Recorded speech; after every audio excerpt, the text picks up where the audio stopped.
Olá, o Fala Pelais desse sábado, às 7h30, com o nosso convidado, o médico que veio da Bolívia, só é capixaba, Dr. Daniel. Tudo bem, Dr. Daniel? Tudo bom, Pelais? É um prazer enorme em receber você, ainda que veio da Bolívia, para ser médico no estado do Espírito Santo e é capixaba, né? Capixaba, nascido em Vitória, no bairro São Pedro, nascido e criado. É um prazer, quero agradecer a Rede TV, o Fala Pelais, por essa oportunidade de trazer um pouco da minha história. Olha, a principal dificuldade que a gente teve, que eu tive, e que as pessoas têm que formam no exterior, é regularizar toda a sua profissão aqui. E isso existe um processo de revalidação, o principal deles é o Revalida INEP, E tem outras universidades públicas também que fazem esse processo de revalidação, como a UFMT, o UFMG. Porém, nós precisamos passar por um processo de revalidação e ter o diploma aceito aqui no Brasil e creditado aqui no Brasil para poder dar entrada e pegar o CRM e fazer parte da classe. E aí sim a gente pode começar a trabalhar. E lá é quantos anos que você faz a medicina? São 6 anos, igual que aqui. Igual no Brasil? Igual no 6 anos. Brasil, isso. O curso completo, O curso completo, Aí quando você sai lá, termina lá, se você quiser trabalhar lá, você fica. Isso, você termina, pega o seu título de médico boliviano, E aí você pode trabalhar lá também, é uma opção. E hoje, qual é a sua função como médico? Atualmente, eu sou um médico generalista, porém eu sou pós-graduado em nutrologia, que é a área principal que eu atuo hoje. Sou pós-graduando em pediatria.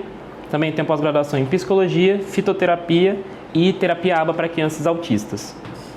Você ainda trabalha nessa função dos autistas? Sim, eu tenho um filho de 4 anos, que vai fazer 4 anos agora esse mês, que é autista. E recebemos o diagnóstico dele há mais ou menos 1 ano e meio para 2 anos. E eu e minha esposa nos vimos numa situação de que recebemos o diagnóstico dele, porém não tínhamos o nosso diagnóstico de pais autistas. E aí, nesse meio tempo, eu decidi me aprofundar no tema e ajudar os pais a terem esse diagnóstico de forma mais concisa e trazer para a realidade da vida deles o que é ser pai e mãe de uma criança autista, o que é ter um filho autista e como trazer ferramentas que levam a criança a ter um desenvolvimento saudável, um desenvolvimento próximo à realidade do que os pais almejam, O que está acontecendo com a lagartixa, filho? A lagartixa está muito doente, ai meu Deus. Olha o dedinho, tá normal, o dedinho. Saiu do outro lado. Olha o dedo, cuidado. E o que você quer fazer para ajudar a lagartixa, filho? Eu quero usar esse aqui, o garfo. O garfinho para abrir a porta aí? Você conseguiu, O senhor que é médico hoje, o autista achava muita dificuldade, A escola, essas coisas. Ainda todas. hoje é um E grande como paradigma, que é isso? Hoje se confunde muito autismo com deficiência mental, se confunde muito autismo com um grande problema familiar. E, na verdade, hoje nós temos muitas informações, A ciência já traz informações concisas, existem tratamentos, meios de diagnóstico, que são muito importantes para a gente identificar uma criança autista e saber qual é o melhor tratamento, a melhor terapia para que essa criança possa ser inserida na sociedade de forma mais natural possível. Você tem experiência que o seu filho é. Sim. Como é o tratamento do seu filho nas escolas, essas coisas todas? Meu filho estudou atualmente numa escola pública em Vitória e ele tem um acompanhamento extraordinário. Porém, quando nós recebemos o diagnóstico do meu filho, ele não socializava, ele não falava e ele tinha um desenvolvimento muito atrasado, Então, de lá para cá, hoje meu filho fala, se comunica, ele se coloca no meio, no meio social que ele está, expressa os sentimentos dele, tem uma comunicação verbal excelente, normal. E nós fomos descobrindo, eu e minha esposa fomos descobrindo tudo isso, estudando a fundo, o que era uma criança autista, como tratar, as terapias que existem hoje, terapias em conjunto, terapias isoladas, medicações, suplementação, e aí entra a nutrologia, porque hoje tudo que você tem acesso, tanto a alimentação, o meio que você vive, modifica a sua estrutura, E para a criança não é diferente. E a criança autista tem muitos aspectos nutrológicos que precisam ser trabalhados. Então a gente consegue trabalhar na criança isso e trazer, mais uma vez, a saúde como em primeiro lugar, o desenvolvimento normal nessa janela de desenvolvimento que a criança tem até os 10 anos, mais ou menos, máximo até os 12 anos. Então a gente consegue fazer a criança se desenvolver de uma forma saudável e que ela possa ser inserida na sociedade posteriormente para fazer uma faculdade, para ter uma família, como um adulto normal ou próximo da normalidade que a sociedade vive. O senhor, como médico, doutor Daniel, o senhor acha que os colégios tinham que ter um tratamento diferenciado no autista? Como que é isso? Olha, hoje é introduzido, né, tanto em Vitória como no governo do estado, é introduzido muitos benefícios para a criança autista. O problema é que não tem uma informação suficiente para a população. Então, o autista ele tem direito a um acompanhante quando necessário, ele tem direito a uma nutrição diferenciada dentro do colégio, né? Uma avaliação é feita também de forma diferenciada, adaptada para a criança autista. Então, tem meios, tem ferramentas hoje os colégios. O problema é a informação geral, né? Como eu vou criar um filho autista, como eu vou tratar um filho autista. No meu consultório mesmo, eu sempre falo com as mães que é o lugar onde a criança é o protagonista. Então, a criança, tanto autista como não autista, quando ela entra no meu consultório, eu não militarizo a consulta, né? Segura seu filho, faça isso, faça aquilo, não. A criança fica à vontade. E eu tive um episódio de uma criança autista que eu só consegui examinar ela quando ela sentou em cima da impressora da minha mesa. Porque era uma criança que não deixava ser tocada, que não falava. A mãe, na hora que ele sentou, eu comecei a examinar, conversando com a mãe de forma natural, claro, assim, o ambiente estava seguro para ele, ela começou a chorar. Porque ela não entendia como que ele deu abertura. E foi exatamente esse acolhimento que fez ele se deixar examinar, né? E ter um exame físico coerente com a realidade do problema que ele vivia. Uma criança que estava com síndrome gripal e nunca era examinada, então sempre recebia diagnósticos genéricos. Não se deixa examinar, então pelo que eu vejo, eu falo que a criança tem trato, né? E fora que as orientações também que eu dei pós esse momento para a mãe foram um diferencial. Depois ela retornou ao consultório, eu tive a oportunidade de conversar com ela de novo e ela me disse os ganhos que ele teve. E isso é muito interessante porque a gente precisa sim de profissionais tanto na área da educação como na área da saúde, né, que possam estar guiando essas crianças, essas famílias para terem uma vida realmente digna, né?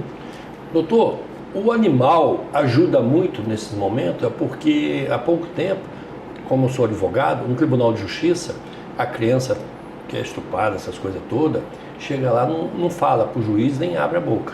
Só a partir do momento que você coloca um animal, um cachorro, e deixa lá meia hora ou 20 minutos, a criança começa a falar. Tem fator fundamental como apoio emocional, né?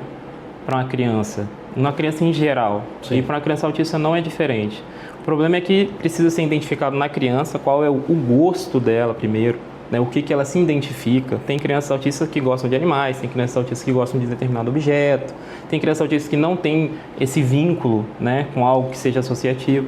Então tem que ser realmente analisado criança por criança, né? Cada um tem que ser tratado da forma que merece e não levar todos para uma mesma régua. Aqui no programa, eu quero até mandar um abraço para ela, dona Leide Cabral, que é lá do Tiffany, a filha dela, Bárbara, autista. Estiveram aqui, ela explicou tudo da filha dela. Hoje a filha dela faz tatuagem.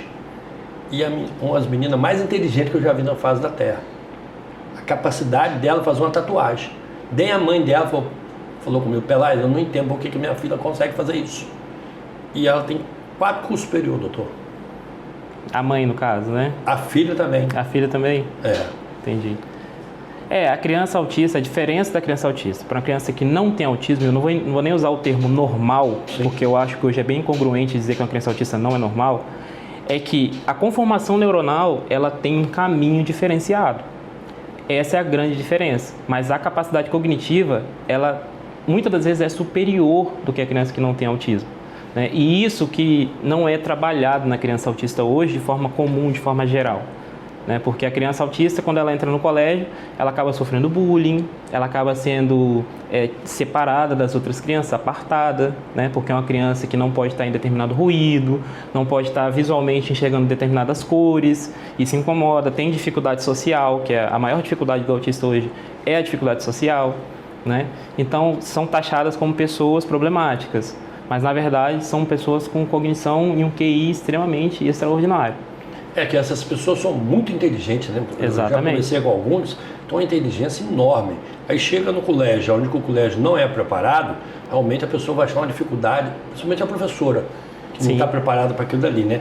E os próprios colegas vão achar que ele está ali brincando na escola, né? Abusando, mexendo com as crianças. Desconhece, né? E tudo que as pessoas desconhecem tendem a levar para o lado da ignorância. Então, o que deveria ser feito é, na verdade, essas crianças têm que ter um tratamento especializado, né? Tem que ter uma conduta educadora especializada também, e essas informações que precisam ter, a população em geral tem que ter acesso, né? Que se uma mãe é bem instruída e uma professora é bem instruída, elas sabem como lidar, né? Sabem o limite que a criança autista tem e quais são as superações que ela precisa ter em determinado momento da vida. E isso faz um diferencial, como essa mãe mesmo que você citou, né? Ela e a filha fizeram 4 faculdades. Então, a Leite assim, Cabral. A Leite Cabral. Uma influenciou a outra, né? É um estímulo familiar. Hoje mesmo, na minha casa, meu filho do meio, né? Que é o Danielzinho até. É Daniel o nome dele? Daniel também. Ele, que é a criança autista, ele nos estimulou a sair da zona de conforto e buscar, né, uma solução, né? Baseada em evidência científica e que nos ajudou também a trazer isso para a realidade das pessoas, né? Então, as crianças, hoje que eu trato crianças autistas, são crianças que começam a ter realmente um desenvolvimento adequado. E aí você só começa a ver os relatos dos ganhos, né, dos pais. Isso é extraordinário. Obrigado a de criança. Amém. Obrigado de Camila. Amém. Obrigado de mamãe. Amém. Obrigado papai. Amém. Obrigado tia Tati. Amém. Amém. Obrigado a comida. Amém. Obrigado Daniel. Doutor, logo que você chegou aqui agora no Espírito Santo, sendo da Bolívia como médico, você hoje está prestando serviço na Prefeitura de Vitória e em outros lugares, né? Que nem Sim, eu atendo aqui no privado, atendo no meu consultório. Certo. Né? Atendo também, presto serviço para a Prefeitura de Vitória. E quando eu cheguei aqui foi em início de 2021, início de 2020, final da pandemia, início da pandemia, tinha todo esse processo de revalidação. Então eu passei o período de 2020 a 2021 fazendo esse processo. Início de 2021 eu consegui sair um edital em maio, aí eu consegui participar do edital, aprovei 2021 e comecei a atender aqui nesse período, né?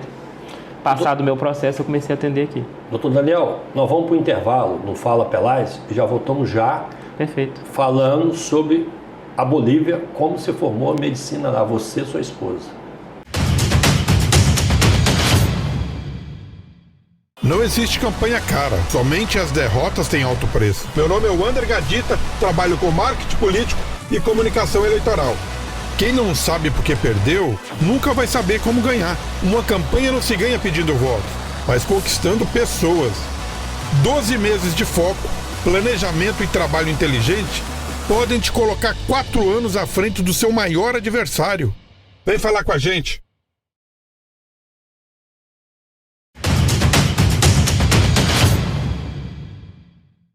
Olá, o Fala Pelais está de volta. Gostaria também de mandar um grande abraço para o médico, o doutor Fernando Santório, um médico da família, de Cariacica, família toda, o primo médico, o avô foi deputado, o avô foi prefeito de Cariacica, o pai dele deputado, Fernando Santório. Parabéns, doutor, continua na sua função ajudando esse povo merece o carinho da saúde. E também mandar um grande abraço para a vice-prefeita Estefânia.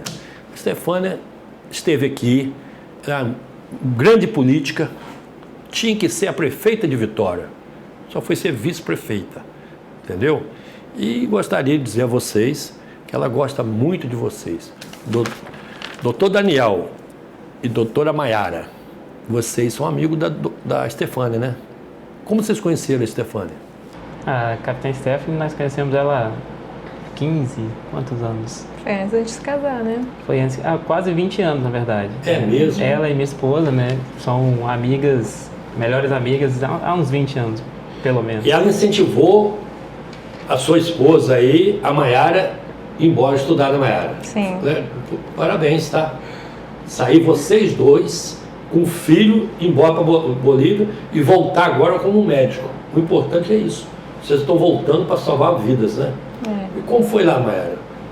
Os estudos lá na faculdade? Foi um desafio, mas com o apoio dele e o apoio da minha mãe, que foi uma das pessoas que contribuiu para esse sonho ser realizado, A gente trabalhou, além de estudar, contribuiu na faculdade, ganhamos beca, que aqui fala bolsa, né? Sim. Trabalhando lá também. E cada semestre vencido, a gente descansava e voltava para vencer o outro. E, doutora, lá não faz assim o vestibular igual aqui não, né? Não, É diferente, né? é diferente. Lá as faculdades públicas têm vestibular e as faculdades privadas, né, você faz inscrição nela, faz processo inicial sem vestibular e faz uma prova no final, que é o exame de grado, que a gente chama lá, que é para depois que termina. Isso, depois que termina, para você poder pegar o seu título de médico. Ah, então é igual ao dos advogados. Isso. Que eu termino o curso de Direito e depois tenho que fazer Exatamente. a OAB para poder pegar a carteirinha. Frente ao colegiado. Isso. Tudo ali. Importante, totalmente diferente, né? Porque aqui você tem que chegar, depois que entra na faculdade, sai, já é médico, vai trabalhar, né? Vocês não. Vocês têm que prestar um serviço totalmente diferente, né? Exatamente. E você, Maiara, hoje, você chegando para o Brasil, para o Espírito Santo, que é um prazer enorme, você sendo capixaba, e voltando para o estado, parabéns, tá? Um casal igual vocês têm 3 filhos, né? 3 filhos. É o Davi, o mais novinho, né? O Daniel, que a gente já mencionou, e o Mário, que é o mais velho. O mais velho, né? Isso, que ele tem 10 anos hoje. E hoje, nessa profissão, vocês dois estão trabalhando juntos? O consultório de vocês, junto? Não, hoje eu estou trabalhando, né? E ela pode falar um pouquinho desse todo esse processo de revalidação que ela vai vivenciar agora. Porque o nosso filho mais novo, assim que a gente chegou no Brasil, ela engravidou. E aí nós não podemos prosseguir com o processo dela por conta da gravidez. Eu acabei engravidando o nosso segundo filho, a gente estava no final do internato, lá na Bolívia, que é o período em que você fica no hospital, último ano. E aí ele fez uma vasectomia, com a ideia da gente não cessar o nosso papel de contribuir para o crescimento da população. Certo. Mas quando a gente voltou, a gente se surpreendeu aí com o nosso terceiro filho. É mesmo? Mesmo pós-vasectomizado. Acontece isso mesmo? Acontece, eu entrei para estatística. É mesmo? Entendeu? Isso é Deus que quis, né? Foi. A profissão é Deus que coloca alguém na vida, né? Verdade. E graças a Deus, do trabalho que você agora vem fazendo em cima do seu filho, você está desenvolvendo muito e vai ter condições de ajudar muita gente, né? Sim. Da máquina do Estado, hoje né? a gente já ajuda, né, alguns pacientes, vários pacientes, mas a intenção é levar toda essa informação para muitas pessoas, né? O máximo de pessoas possível, para trazer essa normalidade para a vida de uma criança autista e também no aspecto nutrológico para as pessoas em geral, né? Hoje você é o que você consome, né? E dentro da nutrologia nós conseguimos trazer longevidade para as pessoas, né? Trazer qualidade de vida, porque nós sabemos que nós nascemos e a única coisa que nós sabemos com certeza que acontece, que o destino vai nos proporcionar é a morte. Sim. Né? Mas isso não quer dizer que nós precisamos encurtar o nosso período de vida, muito menos viver uma vida longa com muitos problemas de saúde. E a nutrologia, ela traz toda essa, vamos dizer assim, de forma audaciosa, toda essa garantia, né? Porque você viver de forma plena é diferente, você viver com saúde é diferente. Quando a pessoa experimenta, no meu consultório mesmo, quando o paciente vem, um paciente que não é um paciente pediátrico, por exemplo, é um idoso, a pessoa às vezes que quer ter um corpo melhor, eu coloco ele no estado atual, então a gente consegue entender aonde ele está e até onde ele caminhou, a pessoa se surpreende, né? E fala, não, eu quero melhorar a minha vida, eu quero melhorar a minha saúde, eu quero, né, viver, né, de forma que eu possa ser pleno. E hoje a nutrologia é muito, medicina integrativa, a nutrologia proporciona muito isso para as pessoas. Agora são dois tipos, né, de medicina. É uma medicina onde que você consegue elevar as pessoas para ficar, como é que fala? Para viver de verdade. Para viver de verdade. Porque tem pessoas que acham que nasce e tem que morrer, né? Exatamente. Se for pensar dessa forma... E esse não é o normal. Não é o normal. O normal seria a gente viver de forma plena. Há um médico muito sábio que fala assim, que a gente tem que ser igual uma lâmpada. A gente tem que brilhar até o dia que vai apagar, mas brilhar de forma intensa, né? Sim. Não precisa ficar fraquejando, tem que estar brilhando. Sim, exatamente. Você tem que trabalhar dia a dia para poder desenvolver mais e esse comentário seu, trazer saúde para as pessoas. Porque tem várias pessoas mais de idade, você vê por aí, tem pessoas que você olha, tem 80 anos, 90 anos, você fala, como ele chegou nessa idade? Só chega, né?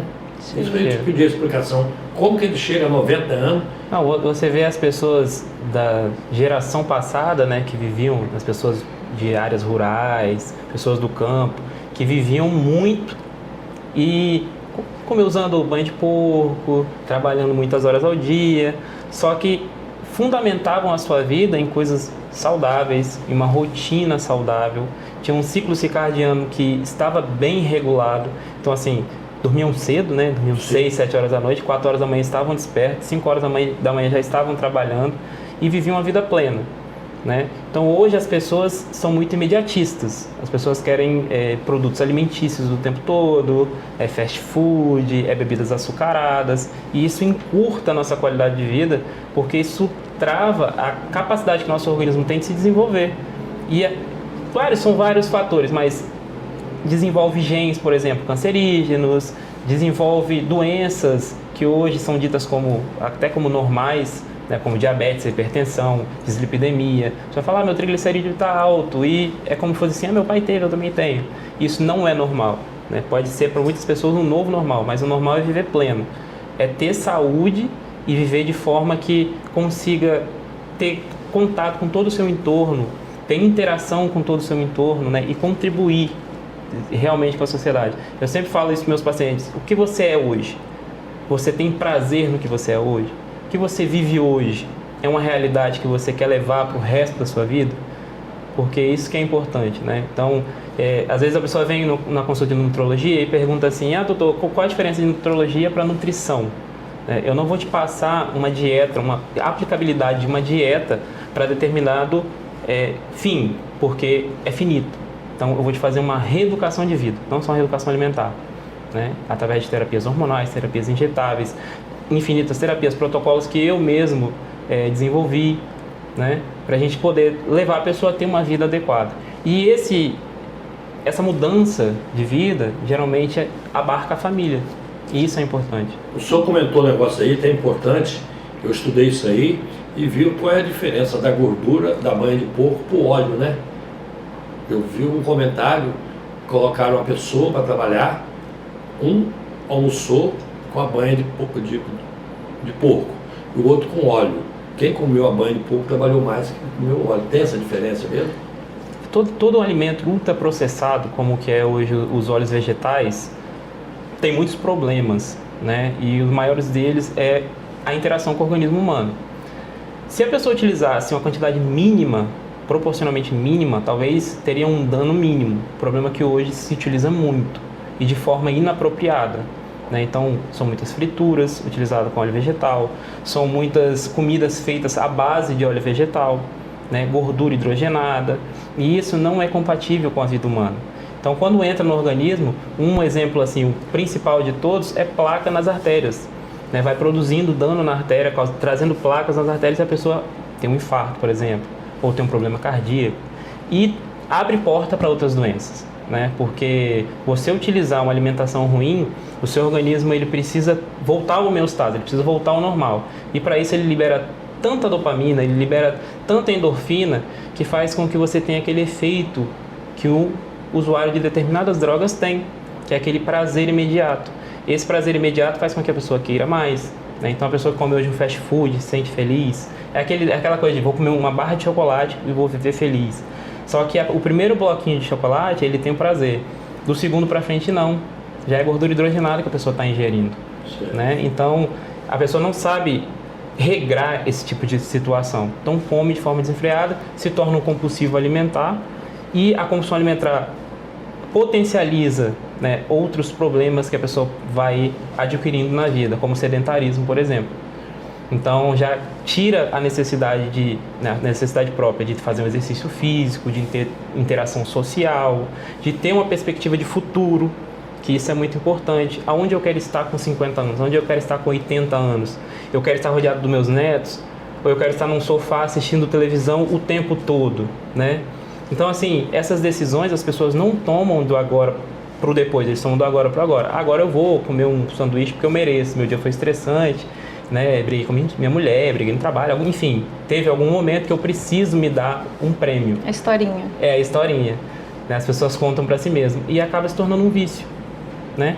E isso abre portas para alcoolismo, para o fumo, para o tabaco, abre portas para um monte de situações que deterioram a saúde humana. Hoje, doutor, o senhor que mexe nessa função, e comentando sobre isso, o fumo, o cigarro faz muito mal mesmo para a saúde? Faz. O fumo hoje, tem estudos que indicam que o fumo ele aumenta, potencializa 80 vezes a chance de você ter um câncer de pulmão. Então não é 80%, é 80 vezes a probabilidade que você já tem de ter um câncer de pulmão. Então, assim, hoje eu oriento para a pessoa que fuma a parar de fumar. Não existe aquela coisa de vou usar um cigarrinho de palha, vou usar um cigarro normal, eu vou usar esse dia é até proibido agora no Brasil. Eu ia perguntar ao senhor agora como médico. Eu nunca fumei na minha vida. Esse cigarro que eles colocam aí, soltam, não é cigarro? Eletrônico. Eletrônico. Que isso não faz mal, não? O grande problema é que a quantidade de nicotina que tem nesses cigarros, ela é muito alta, né? Tem cigarros que chegam até... tem o refil, né, que chega até 30% de nicotina, é muito maior do que o permitido no Brasil. E isso potencializa o efeito da nicotina no corpo, entende? Então, assim, fumo, eu oriento e ajudo, dou ferramentas para que a pessoa abandone. Né? Aquela coisa, o quanto eu me amo. Porque eles falam assim, moda, aqui não sai fumaça, esse outro aqui não tem cheiro, só está matando do mesmo jeito, né? Proporcionalmente. Doutor Daniel, doutora Mayara, foi um prazer enorme aqui na Rede TV em recebê-lo. Vou convidar vocês de novo, entendeu? Que foi muito bom ter vocês aqui, com a experiência de vocês, ter vindo da Bolívia e ter voltado para o nosso estado, Espírito Santo. Nós precisamos ter médicos igual vocês. Parabéns pela sua família. Obrigada. E gostaria que vocês colocassem as considerações, onde achar vocês, como encontrar vocês que estão nos assistindo. Assim, para me encontrar, principalmente pelas minhas redes sociais, né, pelo Instagram, pode procurar lá Daniel Reinhold, pode procurar também Mayara Mesquita, que são nossas redes sociais que nós mais utilizamos. E aí lá a gente direciona, né, para minha secretária, direciona para consulta caso queira marcar, né? E também toda informação que a pessoa quiser me mande uma mensagem, e a gente pode também oferecer informações para as pessoas que o nosso grande intuito é contribuir, né? Crescer e contribuir, acho que é uma meta de vida que nós temos, e acho isso super válido porque a gente quer levar a saúde para as pessoas, né, de toda maneira. Doutor Daniel, doutora Mayara, o Fala Pelais vai ficar por aqui. Até semana que vem.